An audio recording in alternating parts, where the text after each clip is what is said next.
Okay, Daniel, thank you very much for jumping on. Do you want to give us a quick introduction to who you are, what you do, and maybe some of the places that you've worked? Yeah, so who I am, I'm a performance nutritionist transitioning to more of a role of director of performance because a lot has changed over the past 12 years. My expertise really started in the space of nutrition, but as time has gone on, I've added behavior change, performance coaching, and then a lot around shift in identity and performance mindset. And that's, I guess, that we all evolve, we all change, and that's what really interests me now. But I cut my cloth in sport as an athlete myself. I played Gaelic football with my own club at home in Sligo, then Ballybowden St Enda's. I was lucky enough to have a good spell with them.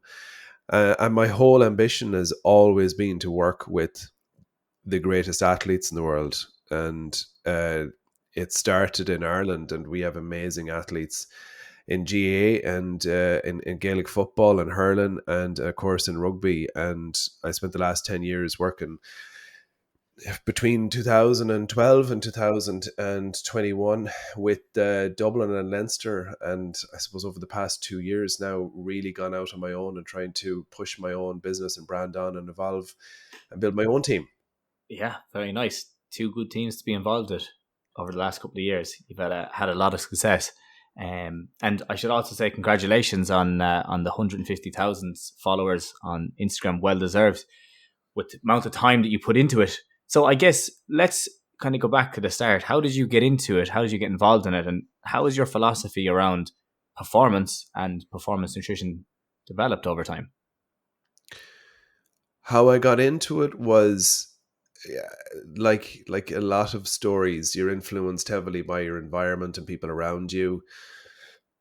I happened to become best friends with a guy who did his leaving cert at the age of 16 and went on and studied sports science, sports nutrition, did his doctorate in the area of performance nutrition, and then evolved into health. And that was Dr. Brendan Egan. And we had so many conversations, and he shared things that he was learning from his degree and masters. And I thought, everything I've wanted to do is to either benefit my own health or performance or help others with their health or performance. And that has not changed. And I've just, that search has widened and deepened. And that's all that's happened. You have more experience, and the more experience that you have in different environments, the more it shapes your thoughts, and, as you said, your values and your philosophy. And my philosophy is I suppose in food it was very, very simple. It was about understanding its power to impact your health and your performance. And now it's shifted into understanding your identity as a person and identifying as a performer, and changing as many mindsets around who people are and impacting them so that they can realize their true health and potential. That's true health and performance potential. Very nicely put. Very nicely put. It's a very interesting path to go down. It's something that I myself, I have to say that I struggled with it throughout the years. And when you talk about the identity part of it as well, I grew up boxing. That was my main sport. So the whole, I guess, plan around that is keeping weight down, keeping weight off, and trying to avoid food as much as possible in a lot of cases, which I feel has had a lot of knock on effects since. Have you seen that in athletes, or have you seen that in people growing up, and how it's developed? Well, it's so interesting you should say that, because part of the philosophy that I've left out was that I believe that people should invest first and have a mindset first around their investment in nutrition, whereas I believe the whole world is leading us to take things out and to reduce calories and to reduce the time available to eat, and everything is a reductionist, whereas my whole attitude and mindset is, as I said, understanding its value. And if you invest first, it has a whole different feeling and impact on you and your relationship with food. And athletes have some of the most strained relationships with food and their body because they're so dependent on it. And there's a lot of confusion from the pressures we put on ourselves, but also the pressures that we put on our behaviors. And I guess the amazing thing about it is when you shift that mindset to it being a more positive one and give yourself that bit more freedom and understanding, then things tend to fall into place and your body and mind tend to respond so much better. So that's why even in weight making sports, and I've worked with professional boxers and endurance athletes and weight making sports, and really what you have to try and help people do is to find the sweet spot for them in their behaviors and help people really understand what's influencing their behaviors. And once you begin to understand those things, it's not as difficult, but people continue to look in the wrong place, as you quite nicely pointed out, or you clearly pointed out, that when you have that mindset about reducing all the time, it creates a lot of conflict and confusion in your head. Yeah, massive. It's something that's even to this day I still struggle to put on with, to try to get my weight up, especially playing football now and coming into championship. So when you're looking at that, what type of behaviors have you seen? I could, from myself, I could just not eat. Like I could literally skip breakfast, lunch, dinner, and a day, and it would not bother me that much. Is there any type of behaviors you've seen in a weight cutting sport like that, or anything that Yeah, I comes to think mind? that doesn't surprise me, and it's amazing what we can train ourselves to do. And then it's about understanding what is the impact of that. And an awful lot of the work that I do is actually helping people be really clear about what their goals are and really strongly connecting performance to those behaviors. So if we're having a conversation about what you've just described to me, I would be asking you how you feel that is going to allow you achieve what you want to achieve. So if you want to train at a certain level, you want to adapt and you need to recover, you need to understand the physiology of that. And that requires an investment of energy and the building blocks in order to get stronger and to put on weight and to put on muscle mass and to get stronger. Whereas what you're doing is obviously counterintuitive. I think there's lots of different behaviors. I think one of the ones you've outlined in reducing energy intake or restrictive eating, intermittent fasting can be counterproductive. Over analyzing, overweighing, obsessing over data, tracking calories obsessively, weighing food, putting foods into different categories. Restrictions, heavy restriction of carbohydrate is an obvious one, whereas not really understanding how energy metabolism works. So there's a lot of them in there. Yeah, oh, for sure. It's a and then flipping that script and looking at it from the opposite angle and looking at it from the perspective of a rugby player. Uh, like it's obviously a complete change in the way they think about it. How do you approach it with them? How do you approach it with, let's say, Leinster Rugby, one of the top performing clubs in Europe for the last over 15, 20 years? What do you look at there with those players? It all comes down to the individual, and it all comes down to their role and what their performance targets are, and the idiosyncrasies in their own behaviors and their likes and their dislikes. And it's about ranges, really. What weight do you need to be? What muscle mass do you need to carry? What is a range for the body fat percentage or body fat mass that you're going to carry? What kind of distances are you running? What's your energy levels like? Are you meeting your micro and macronutrients? And it's about tailoring all of those things into a better understanding of the nutrition that they need to apply. And this really does honestly come down to the same food that we all eat.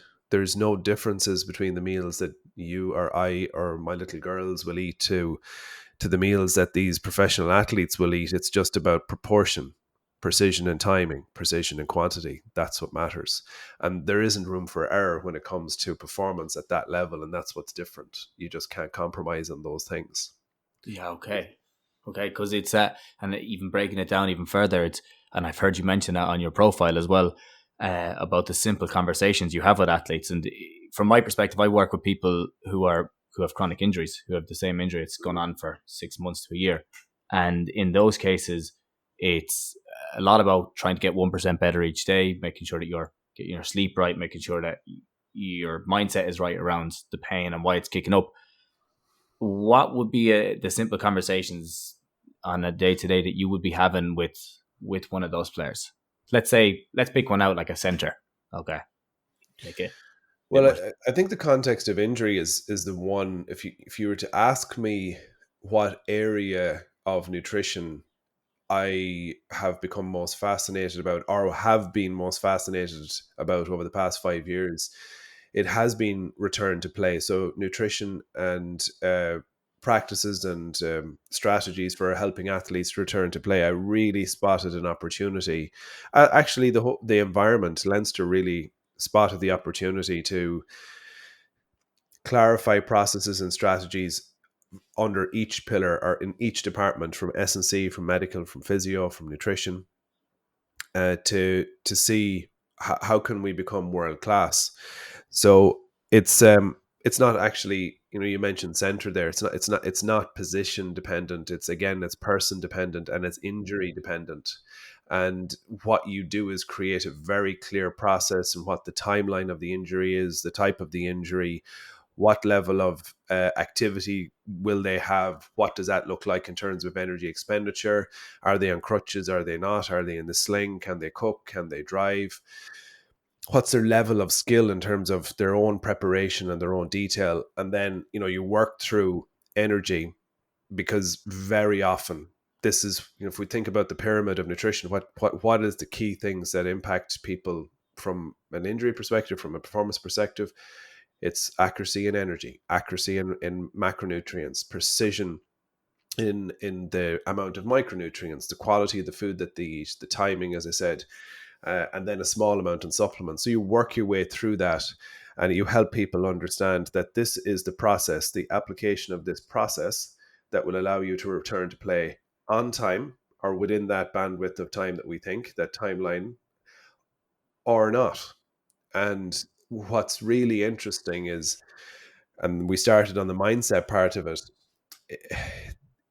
athletes need to be most accurate at the times around injury and illness, and obviously coming into the most important parts of the season. But when the athletes get injured, they can really take the foot off the gas, because they're injured, they're out. So how do you keep them engaged? And that is what it is, the engagement around this information, and the feeling of being supported, that has led to the greatest adherence to these principles, because the principles have been around for 20 years. And we saw some pretty extraordinary things in athletes returning, taking weeks off injuries that hadn't really been seen before, because of that support mechanism. Oh, how do you mean the support mechanism now? Is it the support of the people around them, or how they're dealing with themselves? All of that. So we would sit down with an athlete, they might get out of an ACL surgery on a Monday, and they're in the next day, or on a Wednesday. And rather than there being 2 weeks or 3 weeks of downtime because it's a 9 month or it's an 8 month injury, let's get back to it, and let's build in periods of downtime. That's part of this, but let's build in the periods of downtime, and let's look at this. Let's look at the months, let's look at the weeks, let's look at the days, and let's get really good clarity on what this means and where the opportunities are. How are you going to engage your body? How are you going to engage your mind? What are the exercises you can do? What are the return to play targets for muscle mass, strength? How we're going to have that loss of lean tissue that's expected? What's the timeline for how we're going to rebuild it? What's an accepted level of weight loss or muscle loss? What's the process in measuring it? But it is, as I said, it is the support. It's actually having a meeting with that athlete every 2-4 weeks, and them feeling engaged, supported, cared for, that gets them to hit that protein target, to take the fish oil, to be consistent with the creatine intake, to take their collagen, to increase their intake of antioxidants from berries and ginger and pineapple, if that makes sense. It does, yeah. Great specifics at the end there. Great information. It's something that on the topic of an ACL injury, it's something that I'm dealing with myself at the moment, and getting back to sport at the moment. And I'm in that return to play phase where I'm getting into drills. Obviously, can't go through a full session, but still able to get into about let's say 80% of the session, having to pull out at the end. Is there ways then that you say to them, okay, you're back in play, you're getting into the drills, you're performing, but your fitness still needs to catch up, and obviously there's a rehab element as well. Does it change then from the last phase of your return to play as it does of actually when you get into championship? Do you feel that changes massively, or is it kind of the same principles that apply? So the principles are always going to be the same in the sense that it's the amount of energy for the work required. So if you are doing a rehab session and that rehab session is going to create a 500 calorie, there's a cost of energy for 500 calories, or you're on crutches, that's an extra 300 calories. So you're giving people a sense of guidance around what that means in food terms. But once an athlete is back in full training, their RMR, so their resting metabolic rate, is increased, then their energy expenditure will go up. A training day, like their general mobility and even the amount of time spent in analysis, and everything goes up in terms of their energy expenditure. So that could be 1,500 calories in terms of energy expenditure that they need to be allowing for.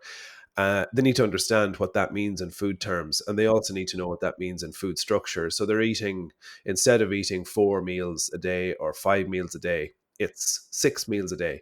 But if you miss that extra meal, you're going to compromise your recovery or your preparation. And I have seen, I've got the evidence, I've got the data on some of the world's best athletes still compromising themselves by not getting that meal over time, because they're following hunger cues rather than a structure. And with that, within athletes, you mentioned a little bit earlier, you could go the whole day without eating.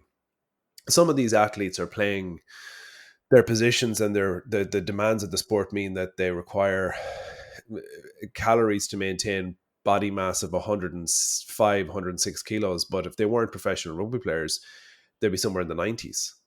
So you take your foot off the gas for a week, you could be down 2 kilos, as some of those athletes can have. And then if you're immobile or you have an injury, there's the extra stress associated with that. So I always use the reference for athletes. They know it really well themselves. How long does it take to build a kilo of muscle mass? All things, being put in a place to create that kilo of muscle mass, about a month. How quickly can you lose it? 5 to 7 days. So, if you're thinking about this, if you're looking for parity in strength and muscle, but you allow that loss of lean tissue, or you don't maintain your energy to maintain that lean tissue, think about that extra month at the end of your return to play. So the earlier that you can implement these principles and keep yourself in the best possible condition during that period, the better chance that you're giving yourself to be back at your best as soon as possible. Okay. That's a great point. It's something that I didn't consider. I didn't realize that it was that quick. 5 to 7 days to lose it, a month to gain it. And it could be even more than that. We've seen soccer players in particular. I know I've mentioned rugby, but soccer players in particular can lose even more in a very, very short space of time. So it's kind of understanding that, it's given that awareness to the athlete. And I mentioned the appetite, like that's a big thing. You'll see as well, pardon me, you'll see in phases of recovery, particularly long phase of recovery, athletes can be, the way that they deal with the stress of an injury is to go all in at the early phase of the recovery. And then month 5, you see those improvements starting to get smaller and smaller, and plateaus can happen. There can be inflammation as you add the load. And again, people can check out, and then that can compromise the whole return to play process. It is like especially when you're looking at something that's as long a term as an ACL injury, it is difficult to keep that motivation up, to keep things up as high or as long as possible. When you look at an athlete, then to follow down the line of like exactly as you were talking about with the muscle mass loss there, how can you slow down healing from a nutritional perspective? How do you actually make it slow it down, let's say. Sorry, slow down. And what I mean is, like, what mistakes do people make that slows down the recovery process for them? Yeah, I think this is a. Let's keep it very, very simple. If you're in the most common thing that I would see with athletes is a shift in mindset, time to get lean when they're injured. And people don't appreciate that calories matter when it comes to regeneration of tissue and recovery. That's the number one. So if you're in a calorie deficit, because I get this question all the time, is it a calorie deficit or is it calorie balance? There are some practitioners and performance dietitians that actually prefer athletes to put on a little bit of weight, particularly through the early phases of recovery. Why? Because calories are so important. They know at least if there's a calorie surplus there that they're getting enough calories. Now, I wouldn't say I want athletes to be putting on much body fat, but I think weight stability is important because you are going to see loss of lean tissue. So, what is absolutely critical? Well, the evidence around protein is very clear. It's 2.2 to 2.4 grams of protein per kilo of body mass. That's a lot of protein. You have to be incredibly structured when you think about your protein intake, and you need to have that type of process to hit that. If you're not hitting 40% of your protein by lunchtime, it can be very difficult for you to eat enough protein throughout the course of the day. And you don't want to be drinking protein shakes before you go to bed. So those are the type of very simple things. Calories, protein, you're working your way up. Then it's probably not understanding or appreciating carbohydrate. It's still relevant. And then it depends what level we're at, but then it's the quality of the food you're eating, the antioxidant and nutrient profile that's keeping your immune system strong and not allowing that to become a factor that can affect your ability to train. And then there's, as I said, you kind of go down the list, and each person will have different changes in behavior. But you can also see not enough attention to the same, let's say, supplement protocols that would have been effective. And like I actually want to weight the answer almost 90% behavior, food, your training, your stress management, all those things. But I guess what your supplement protocols do is they provide another trigger for consistency. So maintenance of creatine intake, if you've been using creatine, vitamin D for bone health and immunity. Collagen is something that can be used as part of regeneration of hard tissue, cartilage, joints, that kind of thing, and tendon, and omega-3. So it's like the maintenance of those protocols throughout that recovery period as well.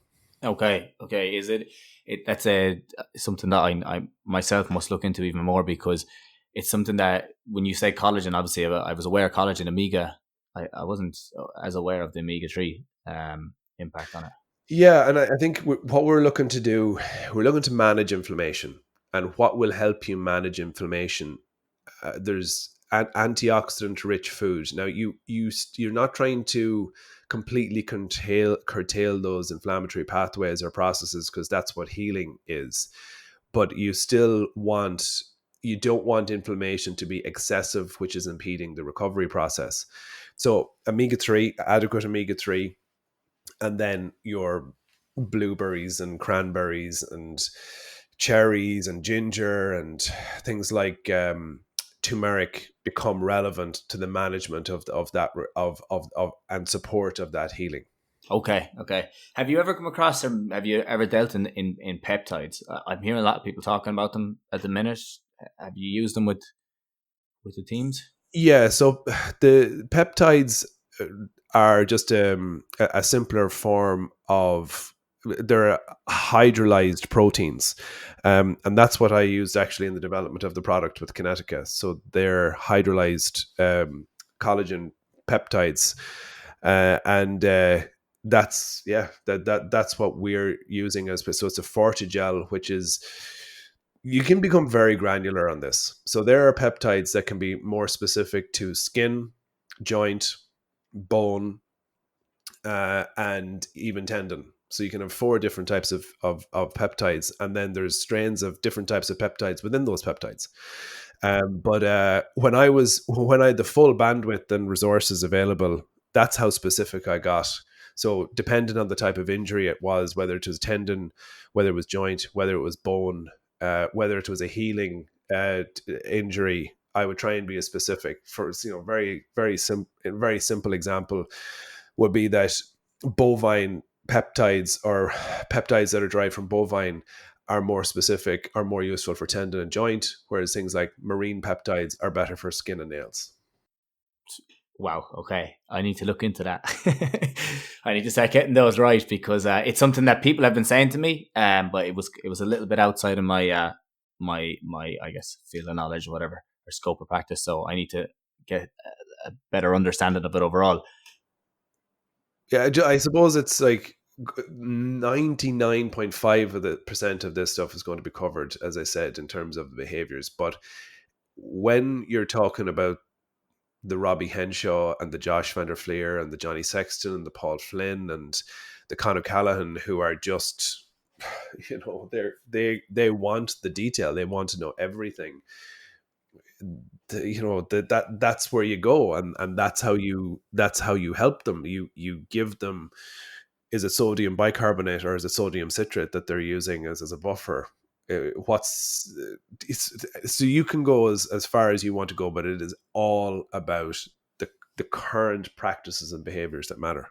Oh, yeah. Okay. And when you're looking at GAA athletes, then just because you brought it up there, what would be a basic structure? What way would you look at it? Do you change it from elite? Obviously, there's a lot more specifics in the elite to like a recreational or a club player.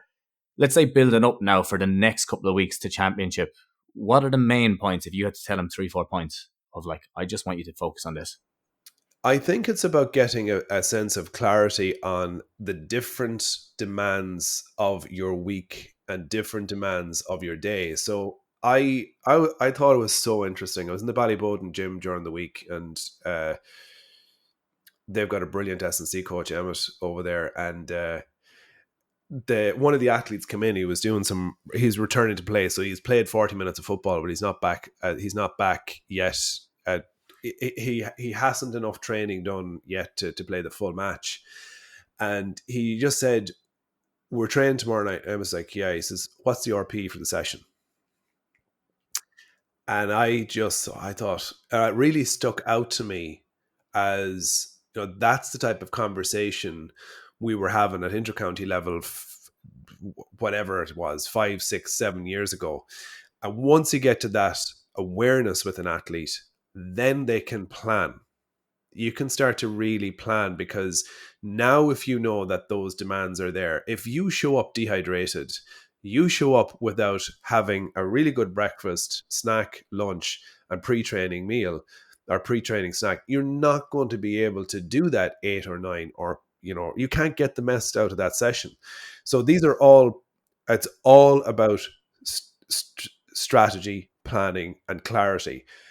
Now he needs to have that conversation. And I heard him say, I'm going to speak to Kate, because Kate's doing some nutrition work with them, just to be really clear on what the nutrition plan for a 8 or 9 RPE means. So an 8 or 9 RPE, in my mind, when I was training, was a 12 to 1500 calorie session. So you're trying to create that link between, well, I now know that I need to have at least 2,500 calories consumed by 4 o'clock.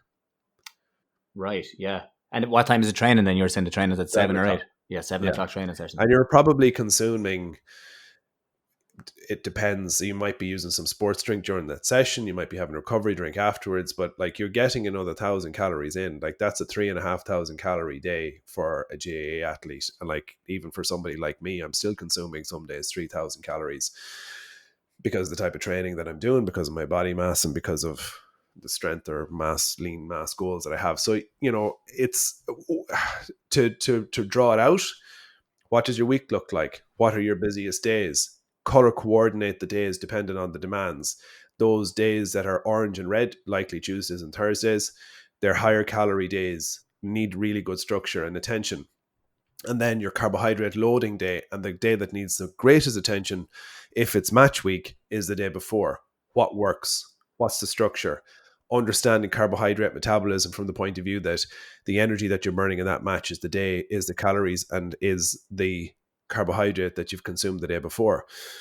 And it's a constant. I read a piece of research recently, and I'm kind of alluding to consistently, about the emphasis on mindset. So the research looks at the difference between what is considered expert athletes versus non-expert, or more sub-elite. And the difference is the clarity in goal setting and reflective practice in the week. So if you're really clear on what your goals are, really specific on how you're achieving them, how you're breaking down the actions and routines to achieve that, and then asking yourself consistently, not obsessively, but asking yourself consistently, how well did I execute my preparation for that training session, for that match? What could I do differently? Okay. It's an interesting. I saw a video that you put up recently on that, and it's Good. it's a. Because that stuff drops like a lead balloon. People don't tend to engage in it, so I'm delighted you watched it. But I guess it's a change, though, isn't it, from the normal content that you're putting up? So It is. You'll have that, but it's it's definitely an interesting something that, like, I love. I love the performance aspect of it. I work with people from every level of it, like from obviously same as yourself. So you see it from all levels, and you can see how one thing that you can implement with someone who's at a higher level would just completely go over the head of someone who was just recreationally playing. It's so interesting you should say that, because you got to go towards best practice, but you also need to understand where is the athlete right now. So I could work with somebody, and the only thing that I might ask them to do is, on the day that they train, bring lunch with them. Make sure that they check their urine color at 4 o'clock. Have you eaten lunch? Have you eaten breakfast and lunch, and are you hydrated? If that could be your priority as an amateur GAA athlete, and if you're doing, very often, if you're doing, I don't like putting percentages on it, but if you're getting 65-70% of the way with some of these nutrition behaviors, and you've got a very positive mindset, it'll bring you a long way. Oh, it goes a long way. Oh yeah, there's two avenues I want to go down, and you're throwing me there when you said positive mindset, because that's something that I'm big on. I'm very interested in from a performance perspective, and the other one is carb loading. So let's go back to the carb loading one really quickly, and then I want to just come back to the positive mindset. You mentioned that the day before a game is really important for carb loading, but you also said that the Tuesday and Thursday is really important for your training sessions. So should you carb load the day before a training session, or is there any need to do? Generally, there's a big difference between the intensity of matches and training sessions, and generally speaking, again, depending on the phase of the season, you might only do a very tough training session on a Tuesday. So you need to be conscious of your food the day before, conscious of it, but by and large, a training session can be well fueled by the day, eating on the day, as long as you have the resources. If you're working from home, or the environment at work facilitates it, or you're able to bring your own food. In other situations, if there's a lot of travel, if you're on the move, and it's going to be a tough training on a Tuesday or a Thursday, then the day before becomes even more important. So it depends on your food availability. And I think a good way of contextualizing the carb load for a training session is for A versus B type games, or if it's as tough a training session as it could possibly be, and you have trained on a Sunday beforehand, then your Monday fueling becomes very important. Yes. So those are the type of contexts. By and large, eating a bit more carbohydrate, or eating more towards your carbohydrate needs on those days, is sufficient. It just really depends on the level that we're talking about. And like I play football and I play basketball on a Wednesday night, and I'm not using myself as a reference here, trying to blow smoke up my own arse, or a pat on my own back. But I go out with a mindset of, oh, I'm not going to say empty in the tank, but I use it as a running session. I'm not just there for fun. I'm using it to burn energy and fitness. Not everybody goes with that kind of mindset. It's so you can have people there who are there to play for fun and play a bit of basketball and get a bit of it, for their headspace as much as anything. So it's their need for energy is going to be lower because they're not placing the kind of demands on themselves that maybe another person is who is pushing themselves to as hard as they can. Yeah. Okay. To come back to the positive thinking side of things. So yeah, that was important. I wanted to really touch on that because I think people might be carb loading a bit too much, and then I think also that is if you're carb loading, are you going to be adding extra weight, which is going to take away from your performance in general. So that's why I wanted to touch on that a little bit from the positive thinking side of things. From my perspective anyway, okay, dealing with people who have chronic injuries, the biggest issue that they have is the mindset, or a huge issue that they have is that they're battling themselves and how they think about things and how they approach things. And I think then as a result, it makes your behaviors change massively because you beat yourself up and you talk about all the things that you're doing wrong. I think that in a performance situation, how do you apply strategies to make people be more optimistic versus like why would you do it? I want to touch very quickly on the other point because I do think you're right. I think sometimes people can excessively carb load. I really do. So I think that's important to mention, and I think carb loading is relative to if you're running a marathon versus playing a 60-minute football match, it's very different. So carb load can simply mean an extra carbohydrate meal, not eating a loaf of bread. Yeah. So Okay. honestly, like that, it's that little bit of attention to, well, actually I'm probably going to be burning 1,000 calories. What does this actually mean? Where does this extra 1,000 calories come from? So that's really different for somebody who's doing 2 hour running road race versus intermittent sprinting for an hour, or then they're a sub or something like that. So I get it. The positive mindset thing is something that let's kind of broadly label it a mindset, or it kind of started maybe 10 years ago. People really started talking about growth mindset, and I started to really pay attention to people's energy and how much people's energy impacted the environment. And when we think about it, it's what you're looking for is for people to be committed to a vision, to a goal, to an objective as a team or as an environment or as a group. And you're looking for them to have an ethos around what that means. So your values need to be incredibly clear. And in Leinster, for example, it was about humility, it was about growth and development and improvement, uh, regardless of win or losing. And we talked quite a bit about, it's when people aren't around, how are you behaving? And it's when we lose, are we really together? Because that's when it kind of shines the true light on where people's perspective and priorities are. But when you start to see the power of it on the care of others, the connection to others, and how being selfless, being grounded, being having that humility about your behavior, and being proactive, and the whole idea of being present and controlling what you can control, and starting to see how that impacts your behaviors and the people around you and the energy of people around you. It's astonishing. It's truly astonishing. And I I'm not religious, but I've had things happen to me in life that I just cannot explain, the most extraordinary experiences and stories. And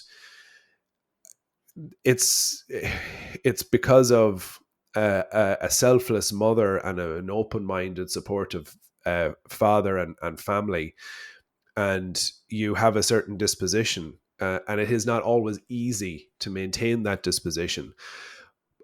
We started around identity and we talked a little bit about identity, but if you ask yourself who you are, and who you want the world to know you as and what you want to be remembered for, then your values need to help you align the actions and behaviors to do that. And that's what allows you to live it. And as I said, it's this feeling of when you start to live that way and support others and care for others, how that comes back to you. Okay. In Joe Schmidt's book, I don't know if he was there at the same time that you were at Leinster. He speaks about assessing the team's performance based off of the values that they'd set out for themselves. And I think you mentioned one of them there was humility. I think off the top of my head, I can't remember what the other one was. I think it was hard work was another one. And they were able to assess a play based off of those values, which I thought was such an interesting way of really looking at it. Because you can say to a guy, well, you should be in this position. Or you can say to a guy, were you working hard enough in that play? Yeah. There's a lot of parts to it, because it's also about the decision that you make. Was it the decision for the benefit of the team, or was the decision for the benefit of you? And that's what it allows you to reference. But you asked me something I suppose I didn't answer properly. How do you grow that? You celebrate those, and you shine a spotlight on those behaviors, and you start rewarding the environment and the people for those behaviors. And what can tend to happen, particularly in team sport environments, is that athletes can become, particularly when they're injured, can be isolated, and become withdrawn. And also environments, other athletes and coaches can almost go, well, he's no use to us now, and he's just running there on the side of the pitch. But I had seen so many examples of where great leaders that I've worked with, and people like Leo Cullen, drawing really great attention to the efforts and work in improving your measures on an isokinetic machine or a DEXA result. And next thing, those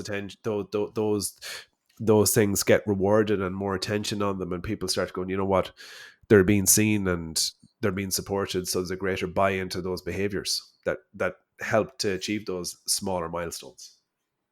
Yeah, that's okay.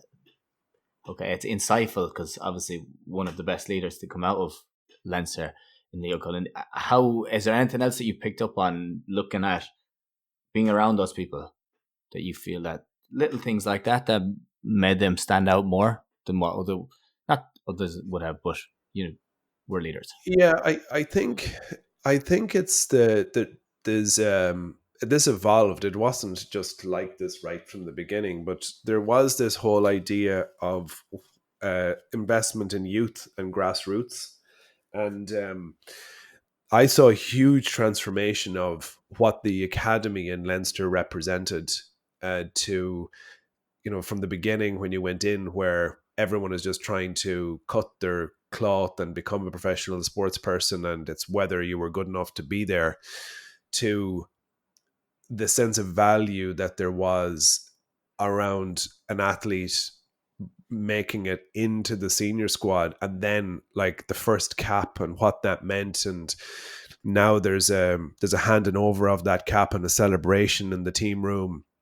There's the song, there's the crack in the dressing room, there's the bottles flying all over the place, there's the energy that's around it, and there's a real celebration of that. Whereas you might think it's all about the celebration of the winning try in those environments or moments, or who had the try saving tackle.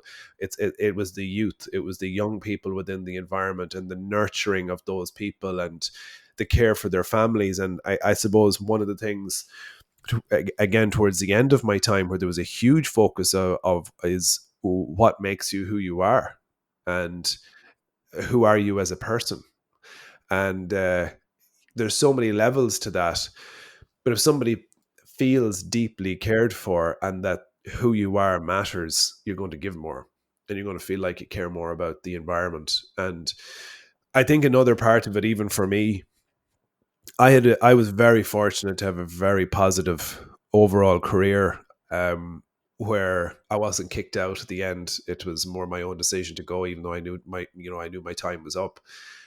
I remember even Guy Easterby saying to me that he wants me to be one of Leinster's biggest fans, even though I've left the environment. And I feel like that. I was able to leave that environment and support them, and even though I'm not there, feel some way connected to it. And that requires an incredible attention to those values and to that philosophy for that to happen. Yeah. Very difficult decision to make, to step away from a high performance environment like that, I can imagine, especially an environment of a team that has done so well while you were there. What were some of the reasons that you stepped away, or that you're willing to speak about, or why? How did you know your time was coming to an end there? I think there's not one reason. There's lots of different reasons. I know that one of it is just being incredibly honest. There's always the fear that your message is losing value because you've been there for so long. No matter how much you care about what you do, that's a fear, and you always want to leave the environment in a better place. And what started to happen was I had a young family. I didn't have the same time and availability and energy in a part-time role to do the extra things that are needed, like going to all the games and doing the extra hours that you just do because you love it, and that's what it takes. And so that's one part of it. But I also needed a new challenge, and I didn't never I don't want my life to be just measured by Dublin and Leinster. I don't want to be coming on a podcast in 2 years' time, and all that people are still talking about is my time at Dublin and Leinster. I want to create a different story, and that's a big driver. Okay, okay, and I don't want to hold you too much longer, Daniel. I really appreciate the time that you spent here. And I heard you talking, or you've mentioned a couple of times, really understanding and knowing who you are, and knowing what your goals are, and knowing, like, getting a good understanding of your identity. When you look at yourself and you look at the next couple of years, the next 5 years, what does that look like for you? You know what? I'm doing a performance program at the moment, and I didn't know that you were going to ask me that question, but I was doing some viewing today to see if could I come up with some really good examples around helping people with the idea of vision for oneself and identity, so understanding where you are and who you want to be. And I think something that's important, and it was something I came across that Oprah said, and it was meet the vibration. You can't be above or below it. You need to have really positive energy in order to draw the thing that you want, or where you want to go, or what you want to be. But you can't have so much fear of it or achieving it that you don't get it. So when I think about my identity, I still think about myself as a performer. I want to grow into a stronger leader. I want to impact more people. I want to be an amazing dad and family person and husband. But I also I want to, if I'm, I suppose now that I'm on the spot, I really want to show people what's possible when you truly believe in yourself. What comes of that, I don't know, but I believe in it. So if that's working at the top of competitive golf, or working with leaders in other spaces in business, I'm not really 100% sure, but I know where my values are. I can't compromise my family by just saying I'm off to the NBA. I'm going to try and make it in America. But I know that there's something in what we are doing, I'm doing, and we're doing in this work around identity, in vision, in building this kind of game plan for life that I've seen the best parts of it exist with the Dublin senior football team and winning 6 in a row, Leinster Rugby, and then my own work. I want to make that feel more accessible. and I want to show the little things that we talked about, right down to understanding what you should have to breakfast, to how you unwind before you go to bed, to creating this idea of a vision and the little things that you need to do to achieve your life. That's a very long-winded answer, but hopefully give you a little bit of context and just how ambitious I am, but that I'm not at the same time as Oprah said, I'm not putting so much emphasis and pressure on it that there's a fear there that it just won't happen. Yeah, it's beautifully said. There's a lot to be said for having a compass. There's a lot to be said for pointing the compass in a certain direction and just going down that path and seeing where it leads you. And I do appreciate you jumping on, Daniel. Like I understand that you're extremely busy at the moment, and I won't hold you any longer. So thank you so much. And I guess the last thing is, where can people find you? You can find me on I every single day of my life. People say hello, Davey. So they've got the Davey part. It's Daniel Davey. Davey at Davey Nutrition, daveynutrition.com. And I suppose if some of this stuff resonates with you and you want to have a really good conversation, you want me to hold some space around your health or your performance. And the thing that I guess I am very honest with people about is that it needs to be the right time and you need to be in the right mindset, because it's hard work. But if you've got the headspace for it, amazing things can happen over a period of time where you do commit to it. Excellent. Thank you one more time. Thank you. Thanks for having me. Thank you for everybody listening. And as always, I will chat to you all again same time next week. Excellent. Well done, man.